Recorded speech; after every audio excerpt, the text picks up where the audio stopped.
Hello, and welcome back to The Main. My name is Stephen Nyman, and thank you so much for your continued support of live theater. The City of Santa Clarita and The Main are proud to present the fourth installment of the Stage on Screen Theater Festival. Join us on the 6-week journey through the world of 6 plays that all share the current theme of the current zeitgeist, meaning they represent the ideals and spirit of today. Our festival is 6 weeks long, featuring a new show every Friday night at 7 p.m., premiering on the City of Santa Clarita's YouTube page and the Main's Facebook page. Also, take a look behind the scenes and join us for the Maincast, where we interview a few cast and crew members from each show. A new Maincast will premiere every Tuesday night at 7 p.m. on the City's YouTube page and the Main's Facebook page. If you miss it, you can catch it after the show. If you need closed captioning, YouTube has now made closed captioning available for all performances. Now, all of the Main shows are free to watch. However, this festival would not be possible without the time and talent of these independent theater companies. If you are able to donate, please do. These donations go directly to the theater companies, cast, and crew. It is important to support theater artists, especially as we prepare for live shows. You can find more info of how to donate in the description down below. As a reminder, SOS 4 will be on the city's YouTube page and the Main's Facebook page until July 9th. Also, while you're there, you can check out our other events, including 10x10, New Heights, and of course, food sessions. We at the Main would like to thank Phil Lantis, Jeff Barber, the City of Santa Clarita's communication and leadership, and of course you, our patrons, for your continued support of our events this past year. SOS 4's information can be found on our Facebook page, where you can follow and like us at the Main Newhall. Thank you so much for being here. We truly appreciate your support. Enjoy the show. The views and opinions expressed in this performance are not necessarily those of the City of Santa Clarita. This show may contain content that may not be suitable for all age groups. Viewer discretion is advised.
So I should do it then? Yes, it feels right.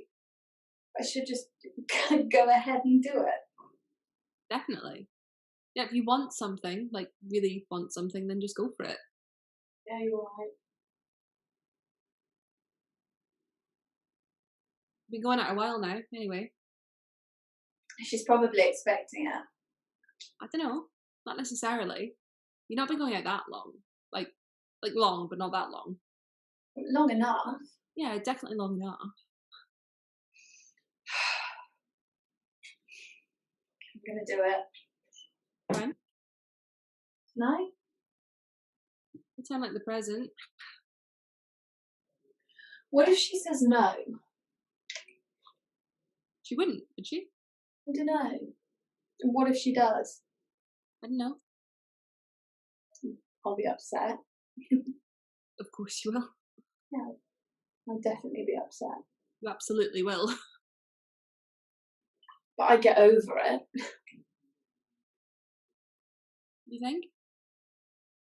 In time, I'll get over it. I'll definitely get over it in time. I wouldn't. What? Get over it. If Helen said no? No, if I asked someone I loved to marry me and they said no. You think so? Yeah, I know so. Well, maybe that's it. Then maybe I don't love her. Maybe not. I mean, I thought I did, but maybe I don't. You never know. But if you love someone, Yeah, maybe you never really know.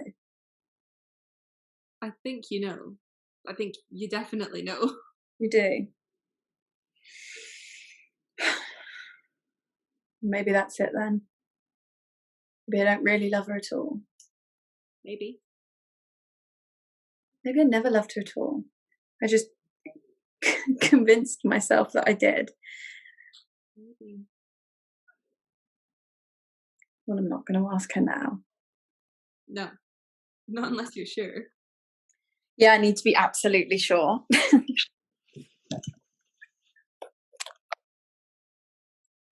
So how do you feel? Relieved? I kind of feel relieved. So maybe you felt like you had to. I don't know. Maybe I did. Saved yourself making a big mistake then. Yeah, I definitely did.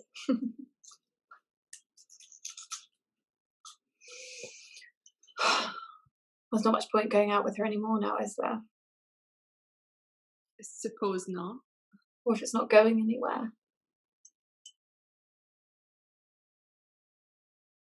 When will you tell her? Tonight? What time like present? Absolutely.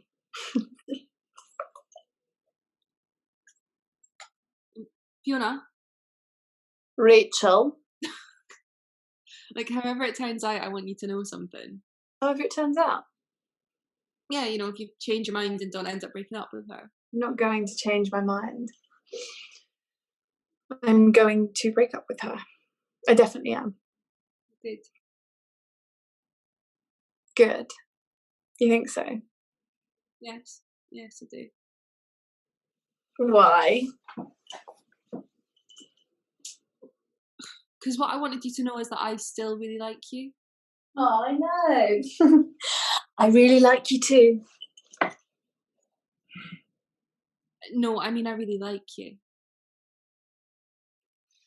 What, you mean you really like me in that way? Yes, really like you in that way. But you said that before. I know. I know I said that before. Like, ages ago. Like, before I really knew you. Yeah. Like, I really mean it. This time I really mean it, because then it Why are you was... telling me this now? Because you've been going out with Helen, and I just... But now that I'm not. I was thinking... Yeah. Maybe we could if you wanted to. You mean you and me? Yes. Yes. Yes? Yes, I want to. You sure? Yes, I'm definitely sure. Me too. And it's not too soon, is it? Well, because I've just broken up with Helen. Yeah. No, I don't think so. It's not as if you and I have just met or anything. That's what I was thinking. And you've forgiven me for before. Yes. How many times do I have to tell you? Good. Yeah, that's really good.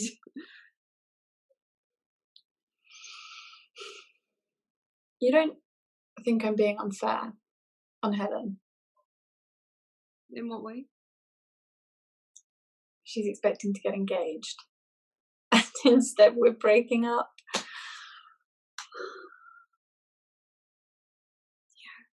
It's a bit of a tough one, all right? But there's no point in leading her on. No, no point at all. I just hope she doesn't think that I was using her. She's not going to think that. No, No, definitely not. well, just because you came back. No, absolutely. She's not going to think that at all. Oh, I hope not.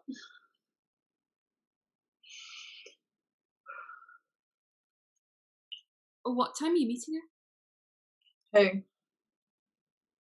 Helen. Oh, Helen! Oh, 10 minutes ago. I forgot I was seeing her tonight. How awful is that? Sorry, other things on your mind. Yeah, well, I feel really bad now. What about us? Yeah. No, just about telling her That. that I'm breaking up with her. It's never easy. I wonder whether I was ever really into her at all. You thought you were. Yeah, I definitely thought I was. And then, when it came down to the crunch, I realised I wasn't. Does that make me a dreadful person? of course not. Like, you'd be a dreadful person if you led her on more after realising you weren't really into her anymore. I should go. Yes, you should. You're already late. Will I tell her about us? No, I don't think so. No? No, timing's not good. No, you're right. Best to do one thing at a time. And when the timing's better? You can tell her then. I should get going. Yes. You wanna?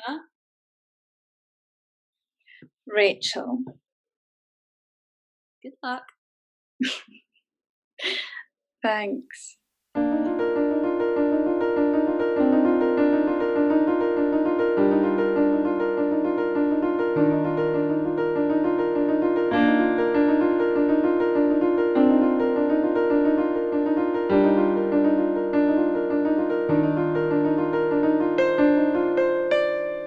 Sorry.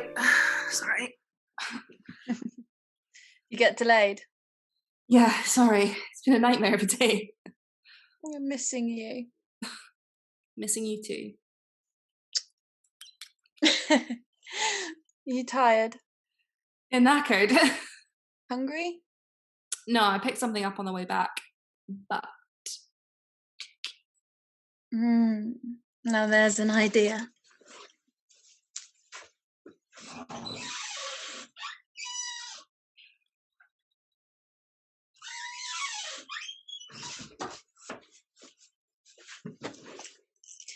Here's to my gorgeous girlfriend. fiance. Fiance. Well, unless you second thoughts whilst I was away. As if. I've just never really thought about it like that before. I mean, you did agree to marry me. Yes, I did. So you could say that was a promise. Yes, you definitely could. Then that's an engagement. You know, a promise to marry. So we're engaged. Yeah, we sure are. I can even sue you if you break it off. You can. Mm. Better go ahead and marry you then. How's the trip going well? Yeah, God, really well. That's brilliant. It's all been a bit of a whirlwind, to be honest. Couldn't sleep a wink last night, though. So I saw. Seemed like you're on social media all night. Well, you know, you do what you have to promote yourself. Hardly got any sleep, though. I took some of those funny wee sleeping tablets that you gave me, but they didn't help. They're not really sleeping tablets. They're supposed to relax you, stop you from overthinking. Well, didn't do that either. Felt like I was on speed the whole night. Oh, not really good idea to take them in conjunction with social media. They kind of work against each other then. Yeah, I suppose. I was so wound up that I took some more during the night. So I know you said not to, but I was just so desperate to get some sleep that I was feeling around for them on the bedside table, and I hit the radio alarm clock by mistake. No, it came on at full volume, like blasting out some rock anthem. It nearly gave me a heart attack. Yeah, and half the hotel too, no doubt. Yeah, probably. Oh, God, it reminded me of that time in New York. New York? Yes, New York. Where we're going on our honeymoon. Yes, that's same New York. You never said you'd been to New York before. Well, for work. No, it was a trade fair. Rented a studio in Greenwich Village. This is before Airbnb, so the person who lived there is like clothes and stuff were still there. That's weird. Yeah. Like they'd just gone on holiday the week I was there and left all their stuff behind. Their radio alarm clock went off in the middle of the night every night. And it was really loud opera music. And I couldn't find it, so I could never turn it off. And it was every night the same bloody opera music. And I just lie awake just waiting for it to come on. What did you see when you were there? Well, not much. You know, it was around St. Patrick's Day. Remember the windows of Cartier were just full of green gems, like emeralds, I suppose. I thought you said you didn't see much. Well, that was about it, to and from the trade fair, you know, and a few department stores. But Department stores? yeah, usual suspects. You know, Bloomingdale's, Saks Fifth Avenue, Berghoff Goodman, Ralph Lauren. But you saw a lot. Well, it was work. You know, I was designing clothes at the time. And in the evenings? Down jugs of slush margaritas, ate Mexican, Chinese, Italian, you went to a couple piano bars, you know, just the kind of thing you do when you're in New York. No, I don't know the kind of thing you do when you're in New York because I've never been. Which is why I wanted to go there with you on our honeymoon. So I could experience it for the first time together on our honeymoon. Well, we will. I didn't see MoMA or the Statue of Liberty or No, I did catch a glimpse of Central Park, but I was never like in it as such. You kind of spoiled it for me now. Well, no, I haven't. It was just work stuff. So you and Sophie? Just once, but... So you've even been there with Sophie? God, just a weekend. Like a stopover really on our way to San Francisco. You know, the place you really don't want to go on our honeymoon because I live there. So how many times have you been to New York? 3. 3? Like, they were all very brief, and 2 were for work. One was the trade fair I told you about. Another was a weekend just mainly spent in Brooklyn. And the trip with Sophie was really just a stopover. I don't really know what to say. Like, I've never been to Provincetown or Martha's Vineyard and only briefly passed through Boston, so that'll be the first time for both of us. I don't know. Like, I didn't expect to spend tonight arguing about our honeymoon. Well, when we planned it, I didn't realise that you'd been there 3 times, and once with Sophie. God, will you forget about Sophie? I have. You don't hear me going on about Helen, do you?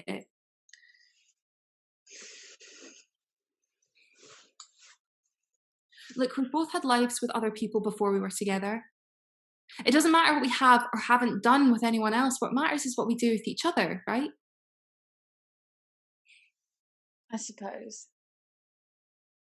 Right. I'm getting the rest of this wine and I'm going to get into bed. Would you care to join me? And before you ask, yes, I've done that with Sophie too.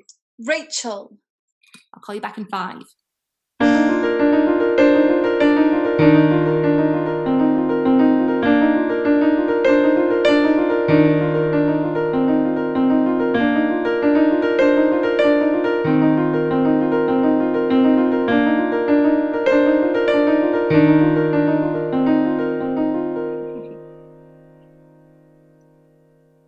You pick. Me? Why me? Because Because why? it just seems odd if I do it. I'm crap at making decisions. You know that. It's your DNA after all. Really? The nearest thing. Oh, how? How will I do it? I don't know. Like you do everything else, I suppose. Weigh up all the pros and cons endlessly on a spreadsheet, no doubt. But maybe cut out the spreadsheet this time. Ah, very funny. Okay, let's see. Robert, the oldest, seems reasonable to start with him. Hmm. 2 children, a boy and a girl, both good looking, both clever. One's a ginger. A nice ginger. Well, see, that wasn't too difficult now, was it? On the other hand, they're both a bit underconfident. Ooh, not good. That's Anita's side, though, not ours. Definitely not ours. Robert thinks he's God's gift. Well, ask Robert then. Then there's Liam, 3 daughters. Better. I thought you didn't mind if we had boys or girls. Yeah, I don't. It's just if I have a choice, I I don't know what I think about that. will just park it for now. My eggs will be past their sell by date if we don't get a move on. Okay, where was I? Liam, 3 children, are smart and good looking. Great, we'll ask Liam then. But then there's Niall. I wouldn't want to leave him out. Mm. 1 child, a girl. That's Trisha's fault though, she didn't want any more. I would have loved a big family. Stephanie is What? God, how do I put it? I don't know, but I can't wait to find out. Not very good looking and a bit dim. Rachel! But she's no Einstein now, is she? Hey, let's ask Liam. What if Robert's upset I didn't ask him? To be honest, I'd say he'd be relieved. I don't know, they're very close. I wouldn't want to cause a rift between them. Ask Niall then if it makes things easier. I don't know. It's because I'm right about Stephanie, isn't it? Don't gloat. Right, so it's back to Robert and Liam. Yeah, who's more likely to agree? It's hard to say. I've never really asked him anything like this before, obviously. But on balance, I'd say Liam. Yeah, definitely Liam, less conservative than Robert.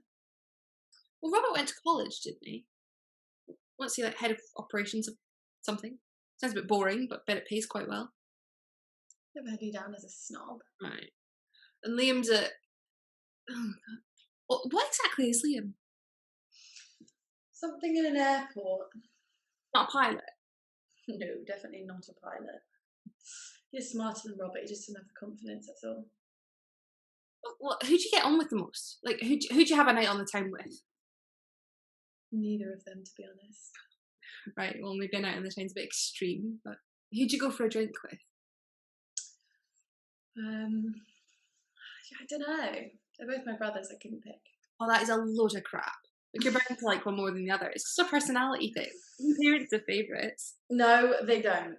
Yes, they do. And you're your dad's favourite. No, I'm not. Robert is definitely mum's though. That's why he thinks he's God's gift. Why Liam's a massive underachiever. Niall always feels left out. Say we do that to our kids. What? Mess them up. Well, it's a given. Rachel. Look, all we can do is try our best. That's probably what our parents thought. Let's hope that our best is better than theirs then. Scary, isn't it? What? The whole family thing. Getting cold feet? Not really. Which means yes. It would be weird if we weren't though, wouldn't it? I suppose. I mean, at least we're going in kind of with our eyes open. Bit weird all the same, isn't it? What? You know, asking our brothers. At least you have a choice. You know, I've only got Tim. I'm dreading that when the time comes. What about a friend? Like who? Don't know. Say Jamie. They just don't have any kids, so we don't know if he's fertile. We could get tested. Well, I'd say they discover that there's something Like what? like your pick of STDs for starters. Greg has a son. Didn't know that. From a dim and distant hetero relationship. Might even been a one night stand. A typical Greg, dips his toe in, or in his case, his Stop. I get the picture. It's like the Boris Becker of the gay world. The Boris who? The famous German tennis player.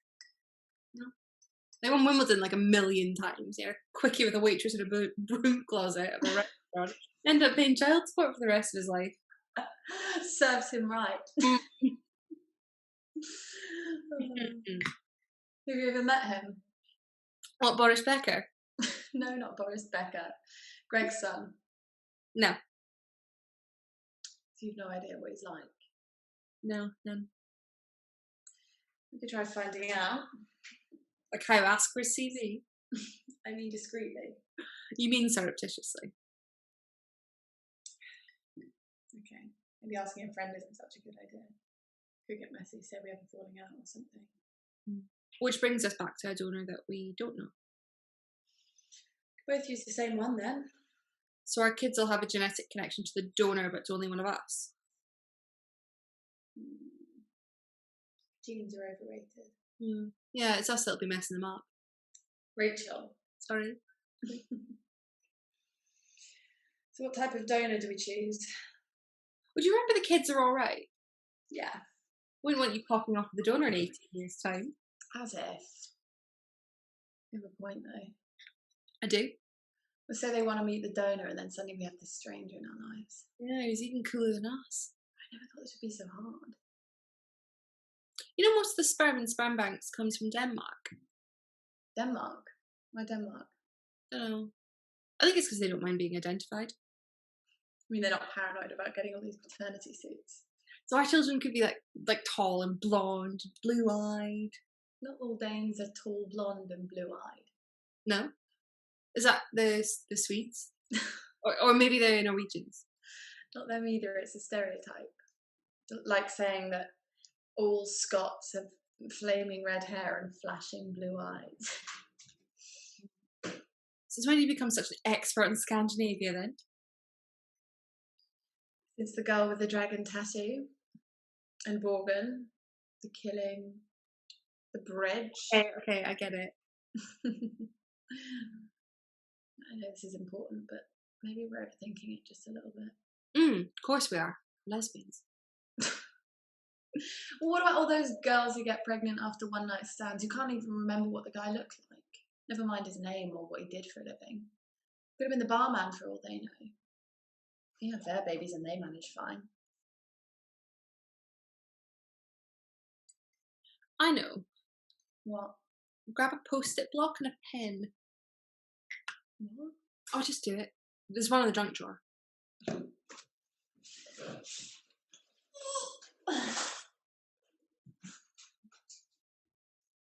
You got it?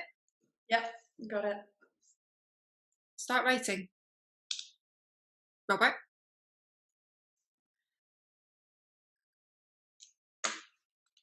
I scrunch it up. This is crazy. Just do it. Okay. Next, write Liam and do the same thing. Niall.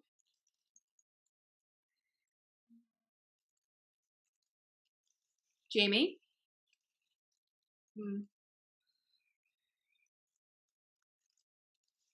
Greg.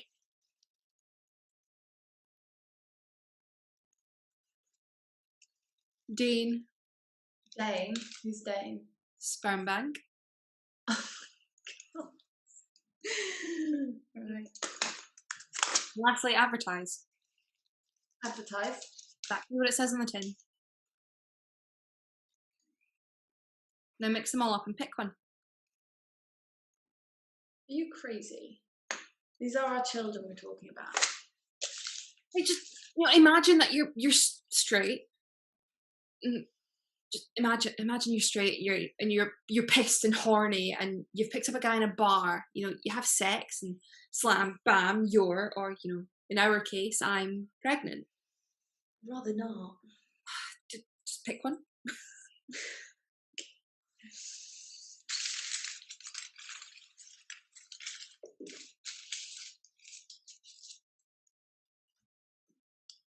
Now open it.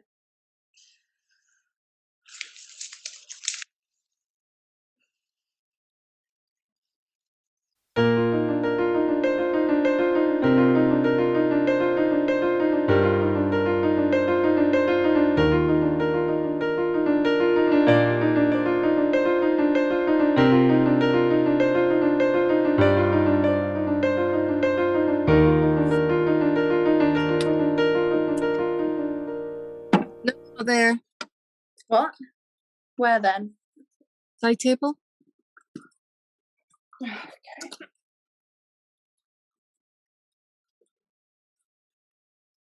Happy? What's wrong with the coffee table anyway? These cost 60 quid. Why not show them off? Well, you've answered your own question. What? You don't look show-offs. That they cost 60 quid? Yeah, so you said. Well, I wouldn't mind showing them off. Well, the coffee table's too corporate. And the side table? More casual. It's like we have them all the time and not just on special occasions. Yeah, and I said to arrange them. Don't just plonk them in. I didn't just plonk them in. Mm. Why pay a florist 60 quid for a bouquet and then mess them all about? Makes no sense at all. You did just plonk them in. Oh, you really have a talent for making me feel shit about myself. Do you know that? You might have mentioned it before.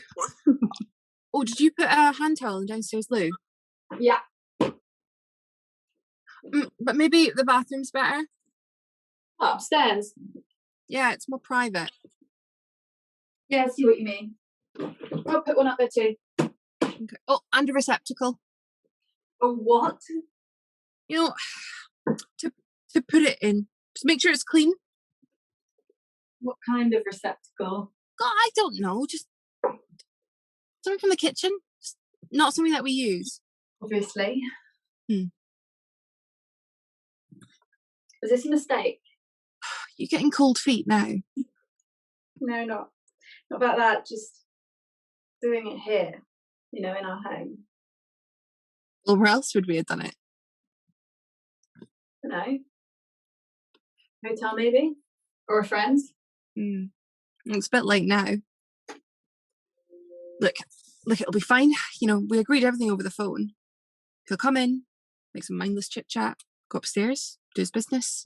He'll come out, give it to you. He'll leave, you'll bring it into me, and Bob's your uncle. Me? You want me to do everything? Oh, you are joking.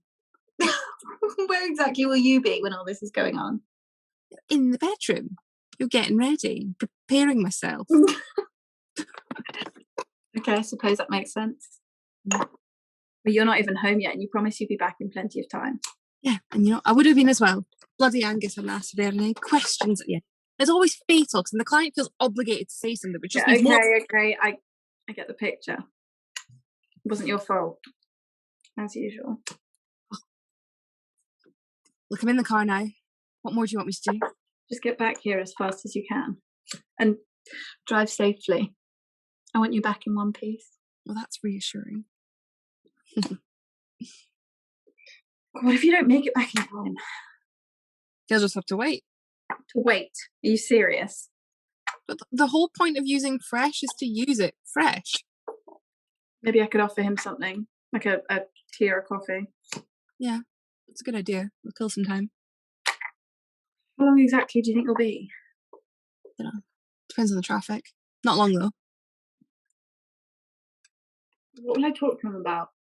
I don't know. You just ask him about himself. Men always love talking about themselves. This is turning into a complete nightmare. Oh, and try and stay positive. That's easy for you to say. Do we have any Prosecco? You want me to offer him a glass of Prosecco? No. I mean, for us, to relax us afterwards. I think we have a bottle left over from Christmas. put it in the freezer. You know, after I was thinking we could you know, to loosen everything up. Sure. I suppose, if you like. Well, don't sound too enthusiastic. Sorry. It's just I don't really want to, you know. Yeah, no, yeah, no. Of course not. That would be weird. Absolutely. What about alcohol and pregnancy? Well, I'm not pregnant yet. Anyway, you know, getting pregnant and alcohol kind of have a symbiotic relationship. Just not necessarily in that order. You should put something in the bathroom, you know, to encourage him. Like porn. Yeah. Well, we don't have any, do we? Of course not. I was thinking of your iPad. Oh, my iPad. Great. You'd have thought meeting real life lesbians being enough encouragement for him. Yeah. Anyway, if he has any problems, he can just improvise. Improvise? Yeah. You know, this phone. I suppose.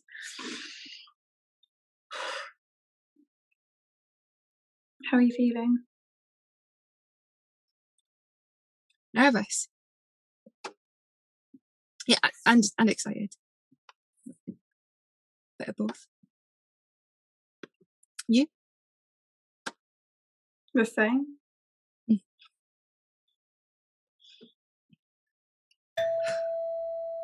He's here. What am I supposed to do again? Answer it, okay?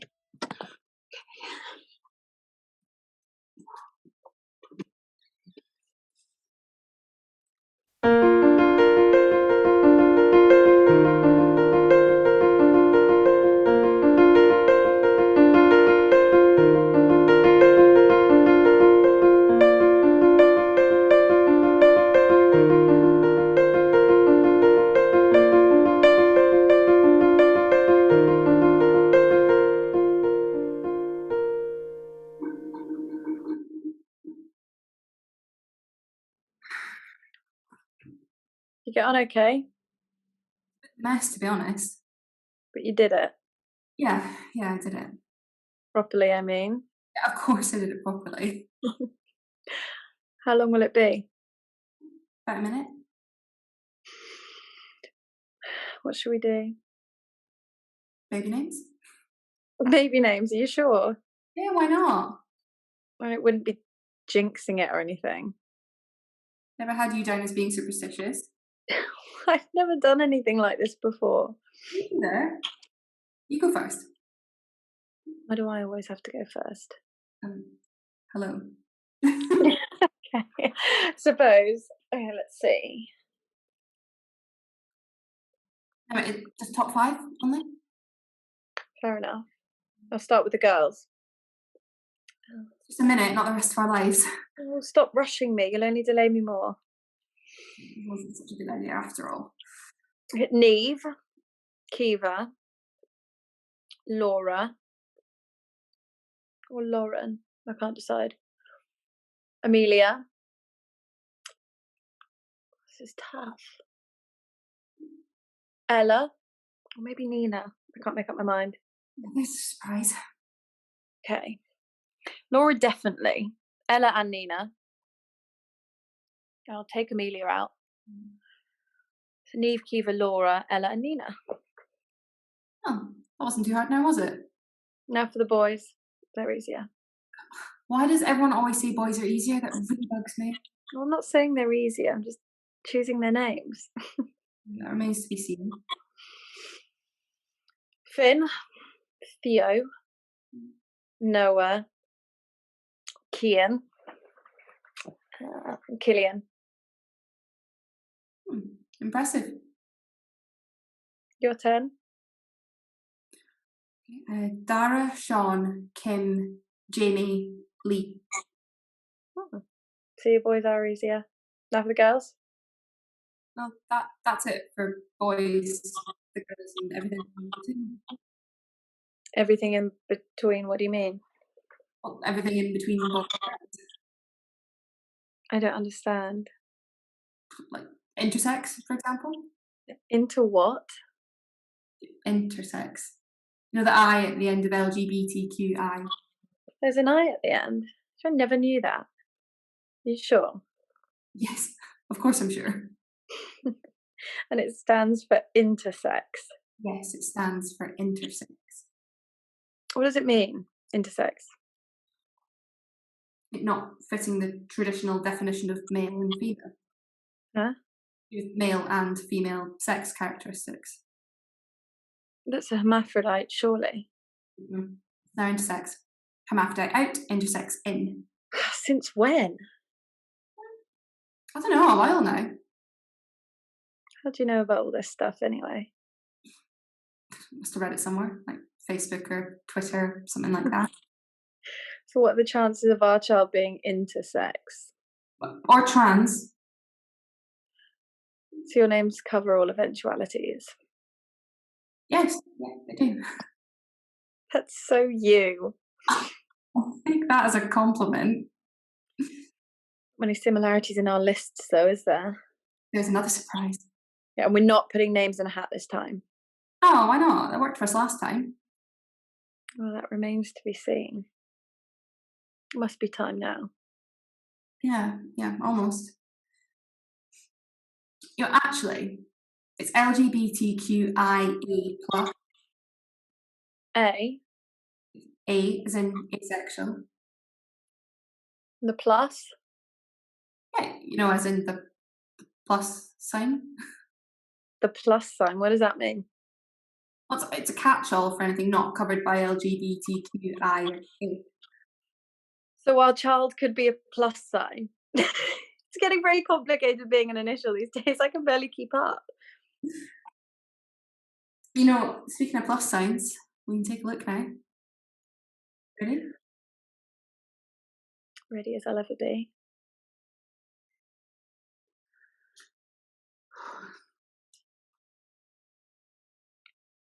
You look. Me? Why me? I always go first. This time you go first. It's potentially the biggest change to happen to our lives and you don't want to look. I don't want to look first. You look. And then tell me. Well, how about we look together? Okay, that sounds fair. Yeah, on the count of 5, we both look. Okay. No cheating. No cheating. Promise? I promise. 1, 2, 3, 4, 5.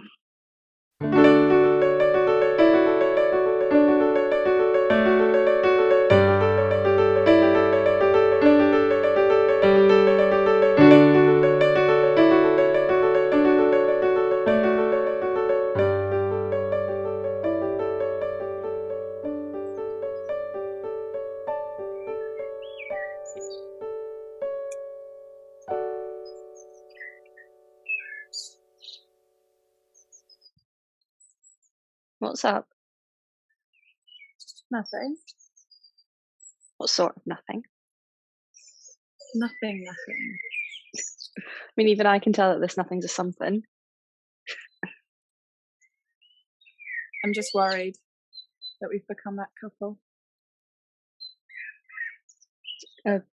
What couple? You know what couple. No, I've absolutely no idea what couple you're talking about. You know that couple that you look at and you just know they never have sex anymore. I mean, we're not that couple. No? Definitely not. I mean, we have sex. Okay. When? When was the last time we had sex? I don't know. Recently. Recently? Yeah, recently, didn't we? How recently? I don't know exactly how recently, but I didn't, make a note of it at the time.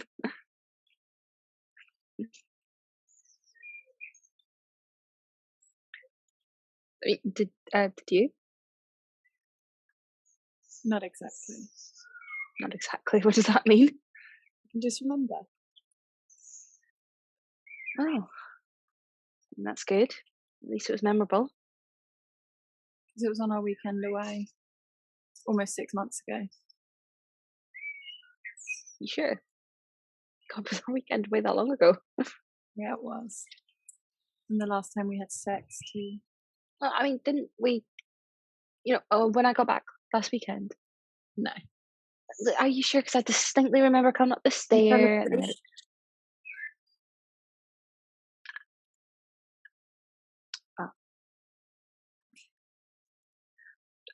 I'm sorry about that. It was a really tiring trip. Yeah, so you kept saying the next day, over and over again.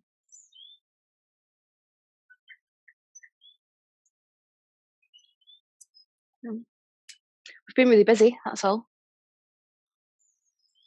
All this travel. The time before that was on holiday. Well, see, that's what I'm talking about. We were away and we were relaxed and we had the time. Well, that's only twice this year. Yeah, and who's counting? Oh yeah, you are. It was about 6 times last year. You really have been counting, haven't you? For how long? How long have you been keeping account? Have you got a spreadsheet somewhere with all this stuff on I it? don't need a spreadsheet. It's not that difficult. I barely need a second hand to count on. Oh, It's never been more than 10 times in a year for a while now.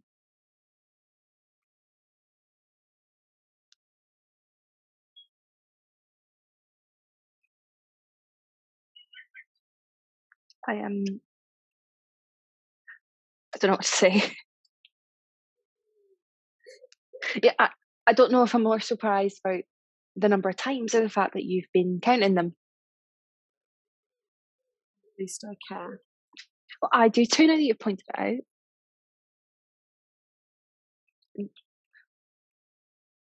We'll just have to make more of an effort, that's all. You make it sound like a chore. Give me a break. That's not what I mean. I don't want us to feel self-conscious about it.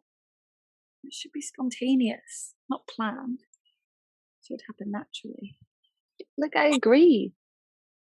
I'm sure loads of couples go through this at one point or another. At this point, I don't want us to be one of those couples. Yeah, we're not. We're definitely not one of those couples.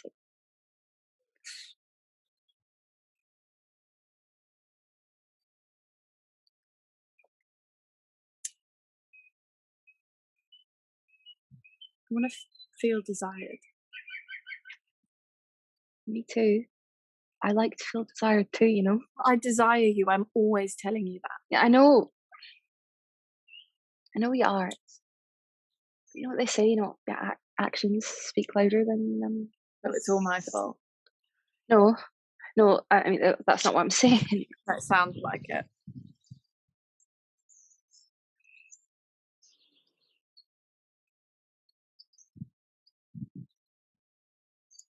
I've tried, Yeah. Like when? Remember a few weekends ago when I bought that bottle of Prosecco? Yeah. And I chilled it and brought it up to the bedroom with 2 glasses. Mm-hmm. And you were all excited because you just booked brunch at that place you wanted to go to for ages but could never get a table. So we sculled back the Prosecco while we got dressed.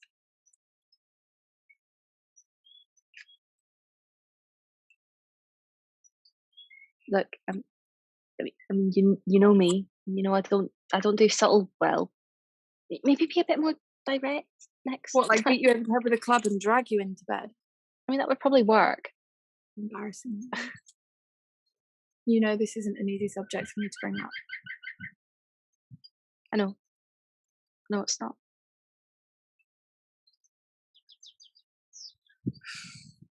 Look, I don't want you to be unhappy. I'm not unhappy. More frustrated. Yeah, I get that. But I definitely get that bit now. Look, it's good you told me. It'll make us more conscious about it.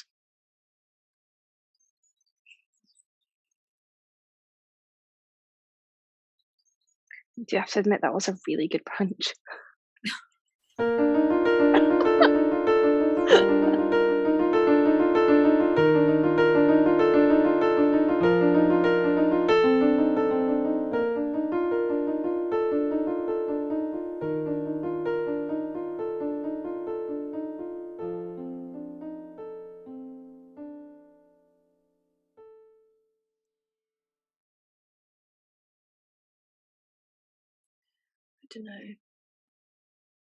I don't know what I want.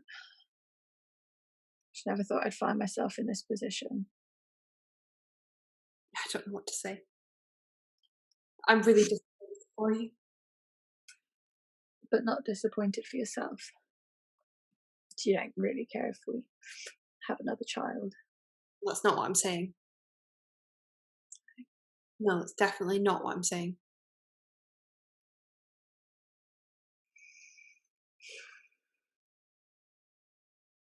You can try again. I don't know. I don't know if I can go through all this again. I know it's tough. I know it's been really tough for you. But don't make the decision now. It'll take some time. Think about it. It's not going to happen. Isn't that what you really think? Admit it, that's what you're thinking. All I'm thinking is that I'll support you no matter what. I'm running out of options now, aren't I? Still have some. You know, we could try a different donor or go without IVF. I've tried 6 different donors, including 2 from a sperm bank. You got pregnant on your first try. I was just lucky. And I'm just unlucky. Is that what you're saying? That's not what I'm saying, and you know it.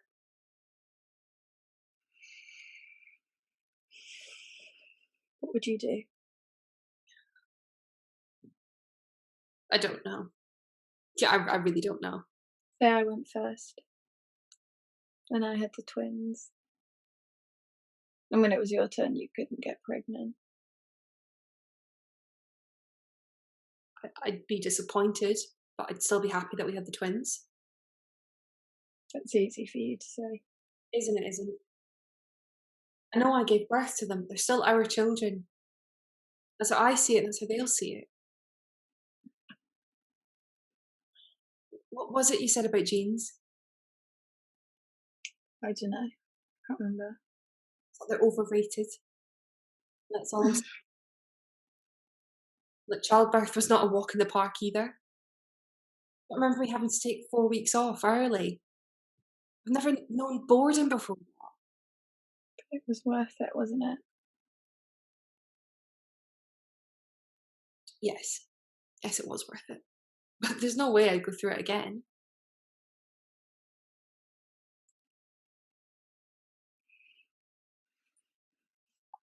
Look, I suppose I never expected I wouldn't be able to. You know, you look at everyone else getting pregnant, even when they don't want to. And you just think, why not me? Not everyone that wants to get pregnant does. And they're the sad ones. A whole industry built on their sadness. An industry peddling hope.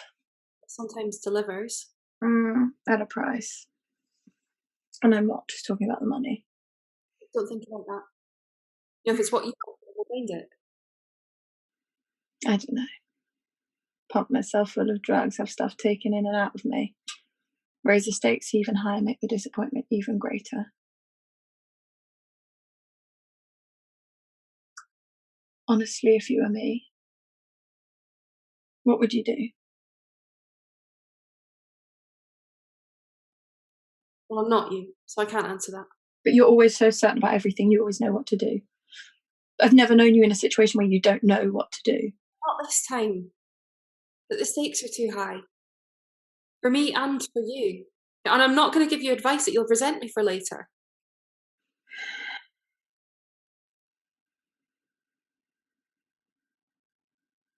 You can't plan everything in life. We didn't plan on having twins and we had them. And believe me, that was quite a shock. I didn't plan on being infertile, and I am. It's a big shock for you too, I know.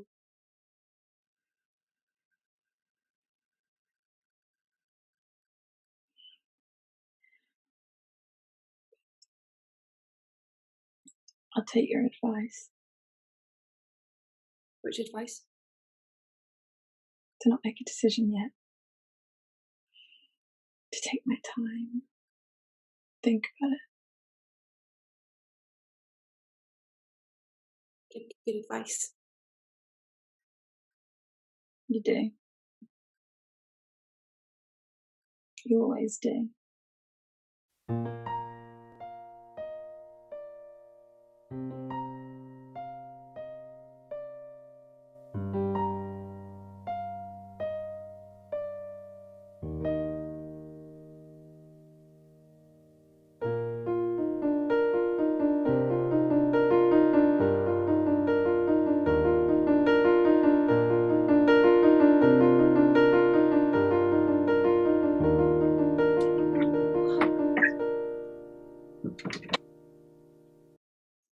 Do you know what my polka dot shirt is?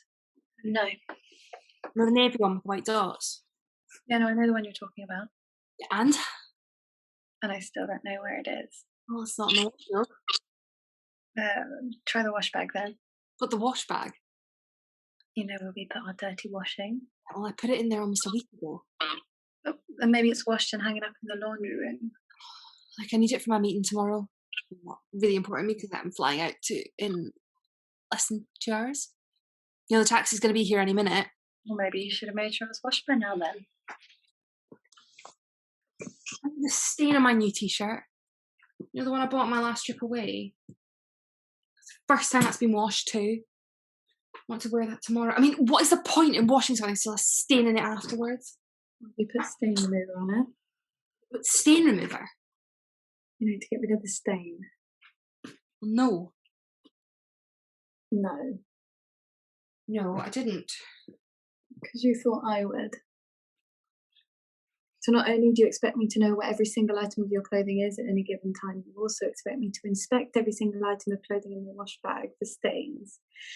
And then I'd stain remover if I find any. I didn't say that. No? Like, if you're not happy with the laundry service, do it yourself. Well, I will. Good. Oh, and while you're at it, will you do the kids and mine as well, please? It's more efficient. Waste less energy. Leaves less of a carbon footprint. Yeah, but I have to work. I work too. Yeah. But you can work from home. You know, I have to travel all the time. But whether I'm at home or not, the work still has to get done. As well as taking the kids to and from play school. Shopping, feeding them and you. I'm doing the laundry. I'm emptying all of the kitchen bins and taking the wheelie bins out every week. I'm sure there's something else I'm missing out. Like, you know, I bring the kids to play school too when I can. Yeah, you do, when you can. Yeah. And I cook too, you know, if I'm not working late or away. Yeah, you do, if you're not working late or away. And leave the kitchen in a mess, which I have to clean up. No matter who cooks, I fill and empty the dishwasher every time. I mean, where did all this come from? I'm only asking about my polka dot shirt. It's hardly the crime of the century. Yeah, well, maybe it's just me being unreasonable again. Sorry?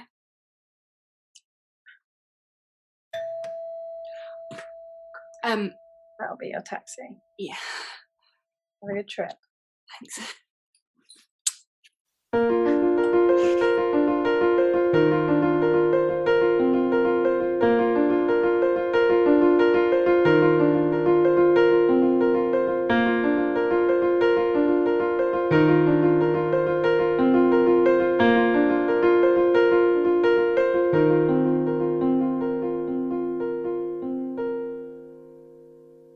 You got back early.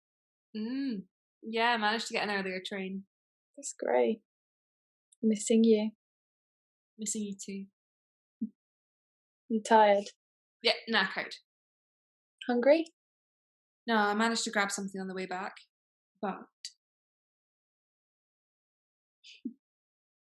Now there's an idea.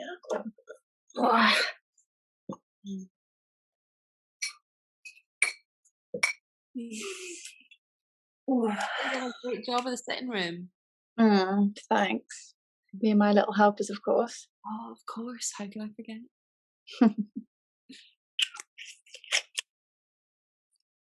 Everything okay? Yeah. And no. The twins made their birthday cards, have their presents wrapped, and their party clothes all picked out for tomorrow. Oh, sounds like they're just as excited as Christmas. And the no bet. Oh. Anti-lice shampoo. We don't have. Not yet. A precaution. Apparently there's an infestation in the class, so the teachers instructed us all Sorry. to wash. All? Yeah, all. I did mine earlier and my hair still stinks of it, and that's after re-shampooing it twice. Oh, baby boo too. We've got to stop calling her that, it will stick. Yes, Thea's had hers done too. Her might. Fun not intended. God. Oh, and on the eve of her first birthday. Yeah, we'll make it up to her tomorrow. Yeah, speaking of which, I just need to ask. You can't miss the party. No, of course not. I just won't be able to help beforehand like I'd originally thought. Like you promised. I know. And I need to drop into the warehouse to sort out that software problem on the way back from the airport. I promise, yeah, I'll be making really good time though. And I'll even go to the shops on my way home for you. Yeah, you better. And you can take cocktail sausages off the list. The twins are now vegans. Vegans? Yeah. When? Or since our class trip to the city farm yesterday. Where they saw all the lovely little piglets. And the cute fluffy lambs gambolling in the fields. Oh, cows too. Oh yeah, they now call milk cow pee. Oh, and not drinking any of it, of course. Oh, please say they didn't see any little chickens or newly laid eggs. Now called chicken poo. And yeah, they did. The teacher told them that's where all their food comes from. What? How irresponsible. So it's a strictly vegan birthday party. And of course you told them what chocolate's made of. Don't you dare. We've already made the chocolate birthday cake.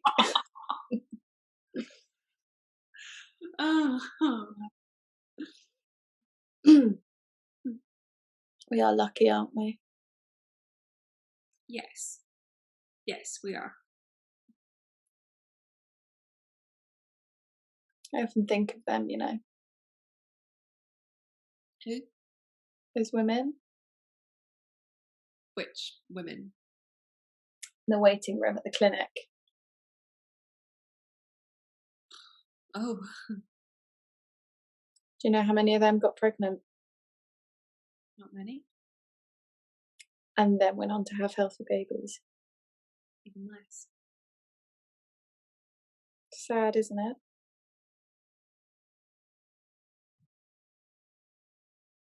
Go back to that feeling of being lucky. I have an idea. How about you take the rest of that bottle up to bed with you and call me back in 5? Now there's an offer I can't refuse. That's something from home I'm not missing.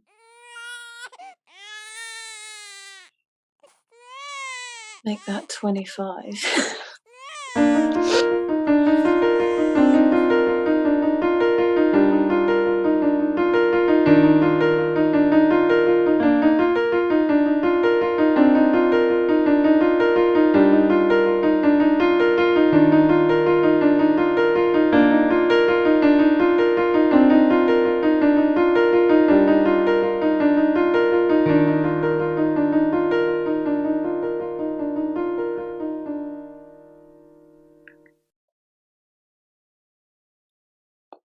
It's The Bluest Eye. What? Bluest Eye was the book we were reading When? that night at the book group. What was it? You said it made you cry. Yeah, I imagined you sitting at home with the book in your lap, like tears rolling down your face. You tried to read it. You were so sad when you spoke about it. You look so cute. Because I was so sad. No, no, because you were so sensitive that it made you cry. I was sitting close to you. I got up, came over, put my arm around you to comfort you. Don't you remember?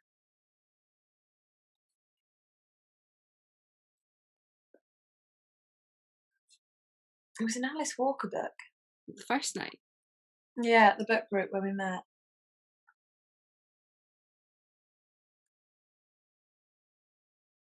The Colour Purple. I remember we talked about how the film wasn't as good as the book. And how we all love Whoopi Goldberg, of course, but not what Spielberg had done with the film. Made it too sentimental. Not as powerful as the book. No, it was The Bluest Eye that made you sad. If I was sad, it's because I was reading Colour Purple. It's definitely The Bluest Eye. But that wasn't me. Well, of course it was you.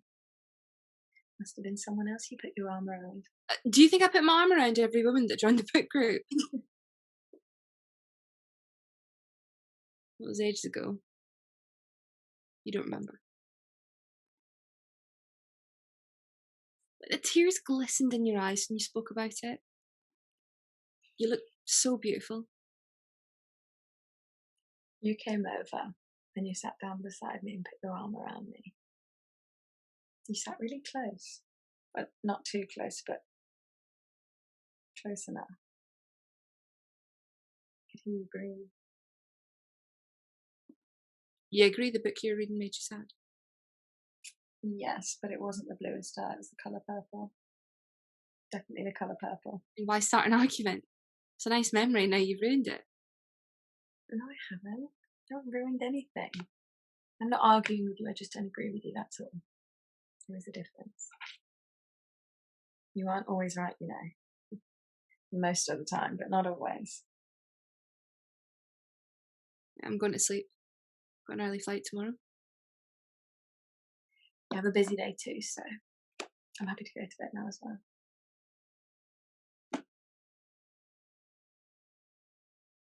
It was at Elaine and Sally's. You know, when I came in, you were in the kitchen talking to Sally.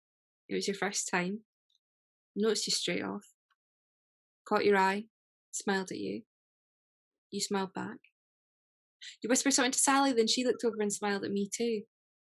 Later you said you'd asked her who I was and if I was with someone. Yes, I did. You waited for me at the end of the night.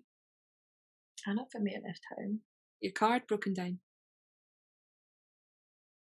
I cycled there, and my bike got a puncture on the way. We were a bit hungry, so we went for chips. We sat on that stone bench in that small park eating our chips. You asked me about myself, and if I was seeing someone. No, we drove to the beach and had our chips on a little wooden bench looking out at the sea. The moon was shining on the water. We met at a book group. At Elaine and Sally's. You knew Elaine, she was an ex. She still liked you though, I could tell. Her eyes followed you around the room. Every time you spoke, she hung on to your every word. I just hoped Sally hadn't noticed. I didn't know you, we'd never met before. It was a lovely old house across the road from the sea. The moon was shining on the water. And then we left and stopped for chips. And we ate them in a small park near the Chippy. And then you dropped me home. I kissed you. When I dropped you home, I leaned over and kissed you. Your lips tasted salty from the chips. Oh, very sexy. It was actually. Yeah, well, you took me by surprise. Yes, I did. After you'd gone, I realised I hadn't kissed you back. No, you hadn't. Or invited me in. Or invited you in, yeah. I regretted that too. But I did manage to get your number. Yes, you did. You never called. You met Helen I waited and waited and you never called. and started going out with her. Imagine what I'd say to you next time at the book group. We moved in together. You never came back.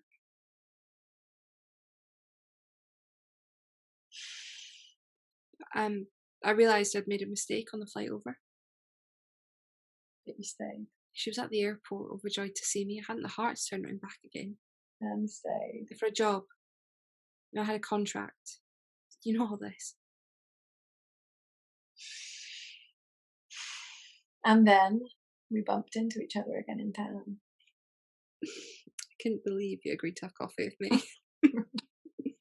You disappeared again. For a job interview I was on my way to when we met. Remember, I was all dressed up for an interview. You were almost unrecognisable. Maybe that's why I agreed to have coffee with you. Because I wasn't entirely sure who you were. You knew who I was. You took my number again. Yes, I did. This time you called Yes, I did. and asked me to forgive you. And asked you to forgive me. And I did. Yes, you did. Eventually. Then we became friends. Yes, we did. And just as I was about to ask Helen to marry me, I said I still liked you. yes, you did. And you said you liked me too. Yes, I did. In that way. In that way. Then we got married.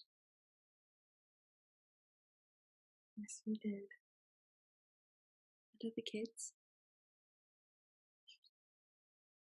And had the kids. And then? And then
Hello, everyone. Welcome back to the main cast. My name is Stephen Nyman. I am the host of the SOS Theatre Festival. Welcome back to SOS 4, where we take our journey through 6 plays with all the current theme of the current zeitgeist. So thank you so much for joining us. Today, we have for our main cast, we have the play Then and Now, written by Colette Colin and directed by Maya Shimon. The main cast will premiere this Tuesday, May 18th, and the show will be this Friday at May 21st, 2021. We encourage you to come watch our shows on our YouTube page at youtube.com/santaclarita.gov/videos. Also, you watch the play on our Facebook page at facebook.com/themain-newhall. Thank you so much for being here. We hope you enjoy the main cast and continue to support the main as we continue our roadmap towards live theater. On that note, if the cast and crew of Then and Now could please arrive and we can start this wonderful interview process. So the first thing I like to ask in the main cast is I'd like you all to introduce yourselves and tell us something about the show that you're excited for, or a little sneak peek of the show. Don't give too much away, because obviously we want people to watch it on Friday. But I think we'll just go in order. We'll start with Maya, and then we'll go down to Florence, then Megan, then Colette. Okay. Hey, I'm Maya. I'm the director of Then and Now. What am I excited for? I mean, there's so many things that I love about the show. But I think the film format is really new for us, and I think that this show really suits it. And I think there's a really beautiful kind of pace to it. So I think that's something that everyone should really look forward to when they come and watch it. Yeah. Hiya, my name's Florence Russell and I'm playing Fiona. And I'm personally really excited for everyone who's coming to watch to come on this journey with these two lovely characters and get to know their lives and get to know their relationship and come on all the ups and downs and all the tears and the laughter. I think it'll be really lovely for everyone to get to know them. Thank you so much, Floz. My name is Megan Jarvie. I play Rachel in Then and Now. I'm so excited to introduce the subtlety, and it's something in live theatre that has been so exciting to explore in this new format, is the real kind of idiosyncrasies with these characters and the real kind of subtext that we've been able to explore with this new medium of kind of live theatre, but online theatre. It's been so enriching as an actor and so enriching to explore as a creative as well. Hi, my name is Colette Cullen and I'm the writer, and what I'm really excited about is that it's a love story and I'm a total romantic, but don't tell anybody that. And these guys are just fabulous together and it's just so exciting, and I hope the audience is going to be as excited as me about seeing these guys do their thing. Awesome. Getting into the play specifically, where did the inspiration for Then and Now come from? We've talked about relationships, we've talked about uniting people. Where did the inspiration come from? Colette, if you want to talk a little bit about that. Oh my God, see, writers hate this question because sometimes we don't know, we don't even know what a play is about until we finish. And with this play, I think that now when I look back at it, I think the inspiration is actually my own life and the life of my friends, because I think if you're a minority, you rarely get to see yourself depicted in a realistic and authentic way.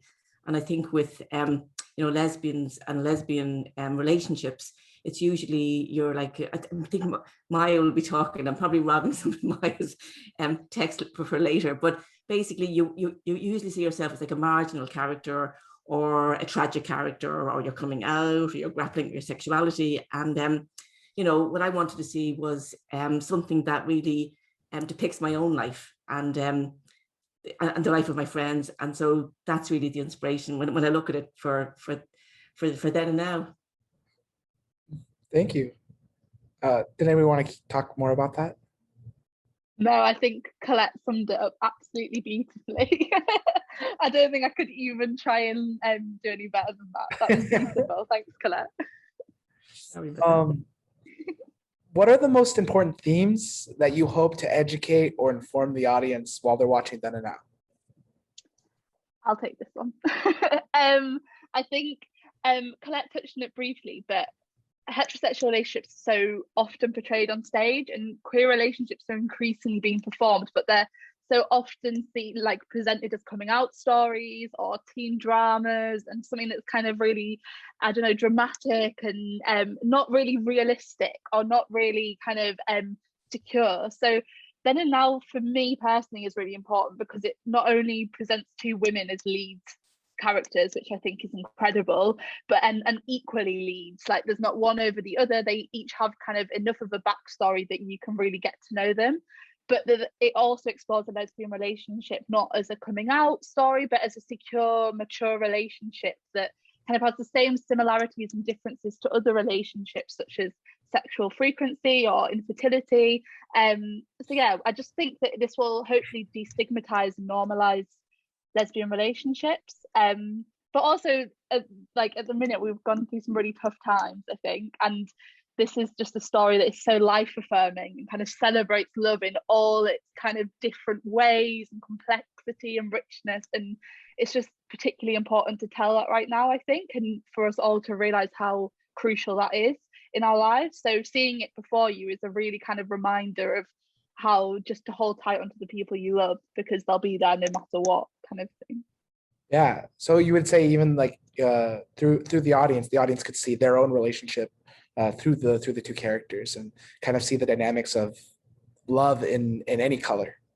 Yeah, absolutely. We've had so many conversations in the rehearsal room about kind of, oh, that reminds me of something like this, or that reminds me of a situation. And I think it is so, Colette's writing is so nuanced and so poignantly kind of explores those in-between moments that you have in a relationship that often you kind of forget about.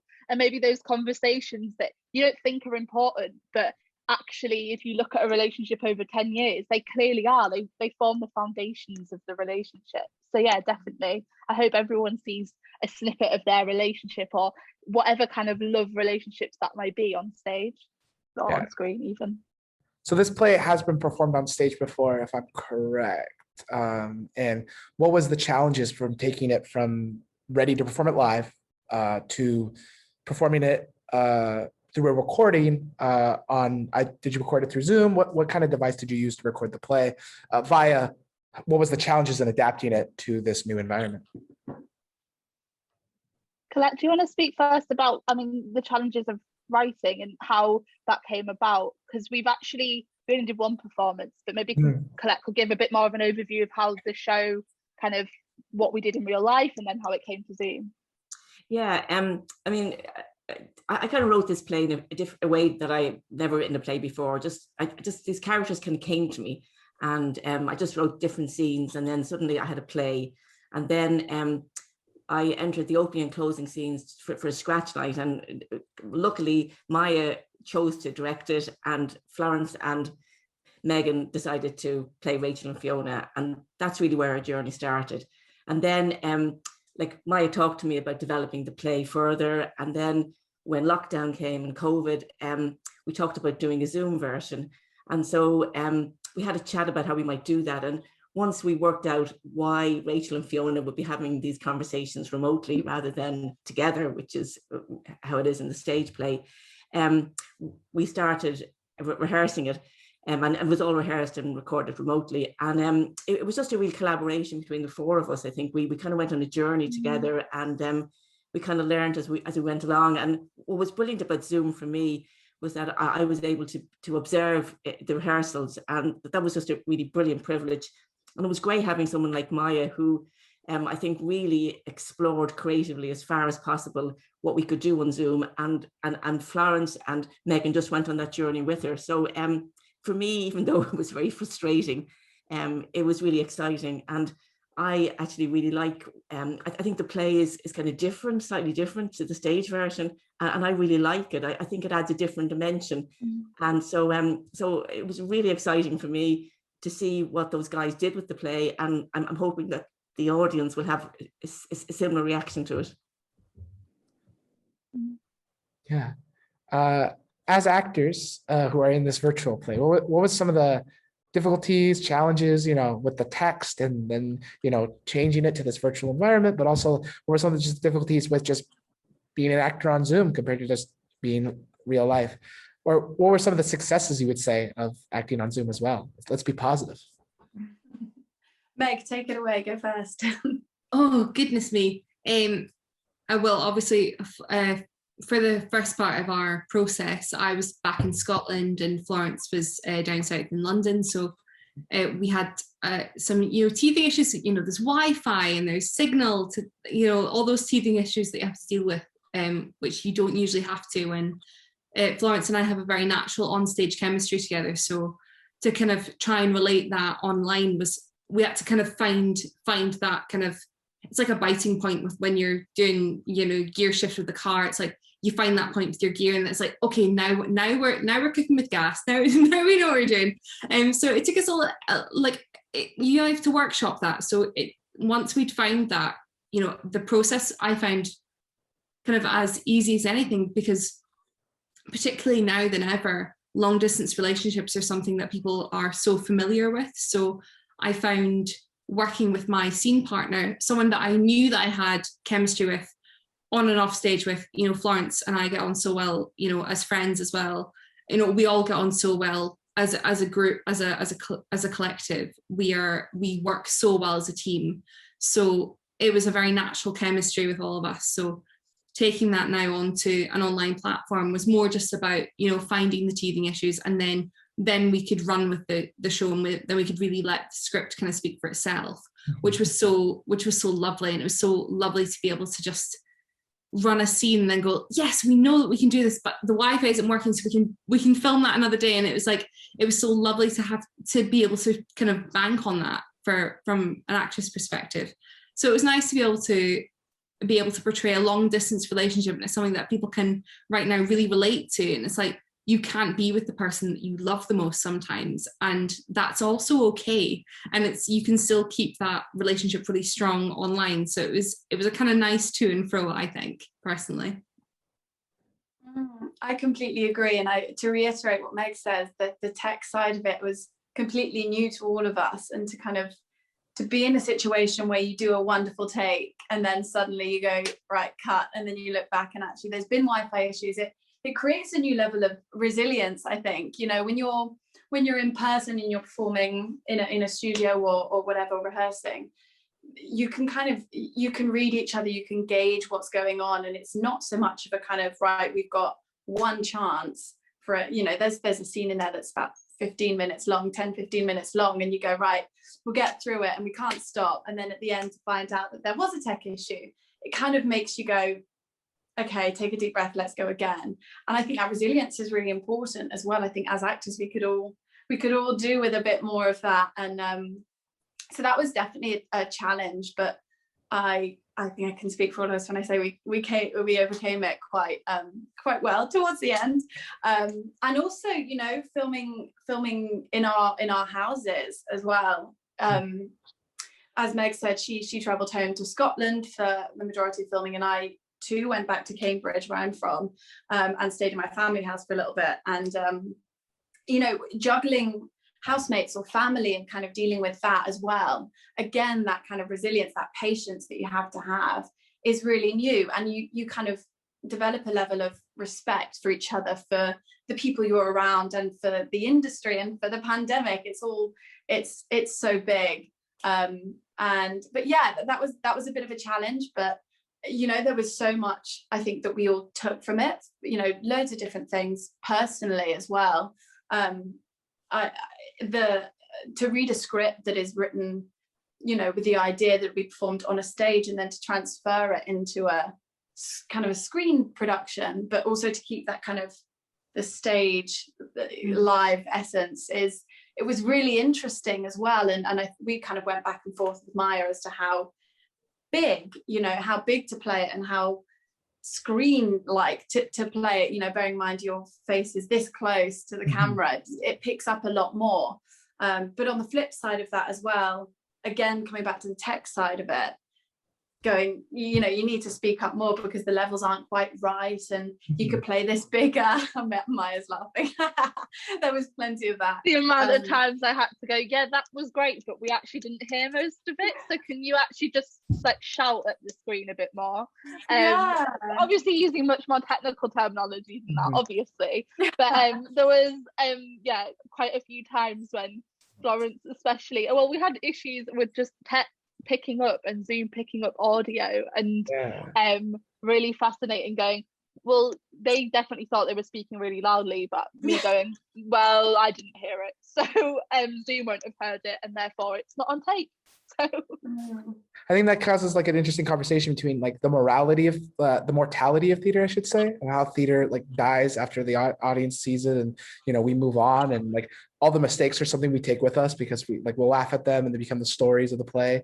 Like I think we tell more about the mistakes we've made on stage than we tell about like the true good actions we've taken on stage sometimes, compared to like on Zoom, where we can be really like, no, we want kind of the perfect take. I don't think there ever is a perfect take, but we want something that people can hear and understand and feel. But like on stage, it's like I think it's like the actor's nightmare. Like you're dealing with like both sides of the actor's nightmare.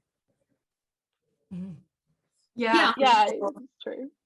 It was, but do you know, it was such a pleasure. None of us have, I mean, Meg's been working, everyone has been working, you know, a lot during the pandemic. For me personally, this was completely new to be filming on Zoom. I didn't do any other Zoom plays during the lockdown. So it was a really new experience. Yeah. And I can't say that I didn't love it. You know, it was great. I'm Zoom, even now, like this took me half an hour to set up because I was like, just don't mess up. There were so many calls where I was like, oh, am I muted? Can you hear me? Can you see me? It definitely came with challenges, but you know, we've grown to love the piece. It was such a pleasure to perform, and hopefully, fingers crossed, in the future it will have, you know, more runs and more people get to see it. And back in London, I'd love to share these people with more people as well. Like I think what we've created in the room between the four of us has been such an authentic relationship between these two. There's so much history and there's so much to tell, and there's so many kind of little idiosyncrasies that would be so wonderful to just share with a wider audience. It's such a delight to actually get to share these people with everyone. Yeah, and I think at times, I mean, there's a lot of identification within people. They see each other within the characters on stage, or you know, they look past just the performance, and they look for the empathy. They look to empathize with everything that's going on.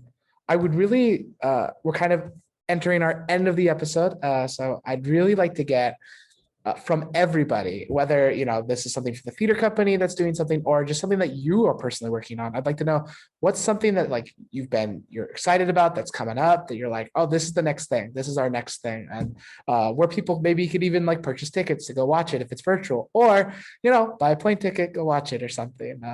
Or say somebody's moving there in August, September area and wants to go see a play. Tell something that you have coming up. We can kind of go the same order we introduce people. So we've got Maya, Florence, Megan, Colette. Anything exciting that's coming up for you after this play is done? I'm going to leave the theatre company stuff to Colette. So I'll speak on my own, my own road.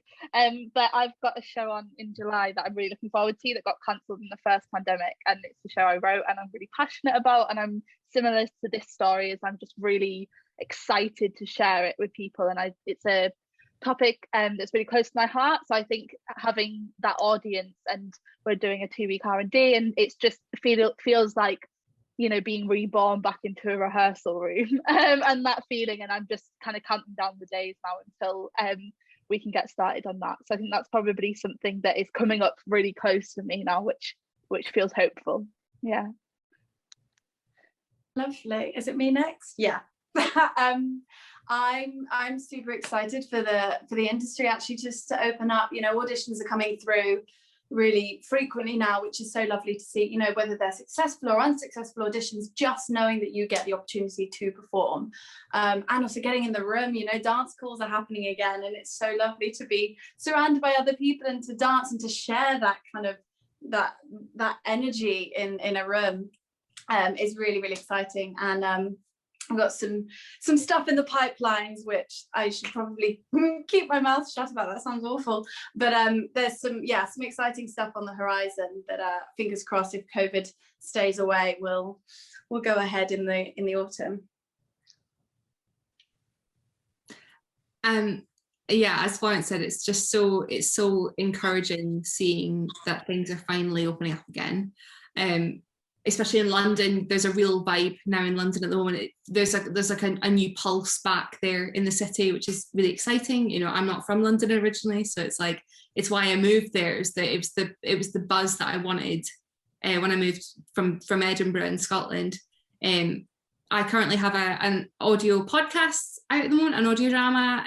We're on season 2, episode 4 of our most recent season, and it's a really exciting project. It's called Radio Lucia. It's with SOS Theatre and Creative Europe. So that's kind of my most recent like little project baby that I'm so proud of to be a part of, which is amazing. And the future then and now, I think it's such a wonderful piece to be a part of, and I feel so privileged that I am a member of this wonderful company. Okay, so on the company side of things, we are doing the stage version in September, the end of September, September 28th, in the Space and Performing Arts Centre in London, which we're really excited about.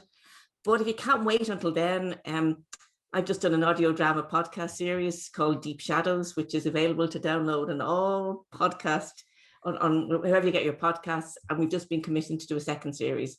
So, get that first series in before our second series comes out, and then come to see our show in London in the Space, which will be live streamed. So everybody all around the world can come and see us do what we're doing, what we've done on Zoom, come and do it live, and then you can compare the two. Yeah.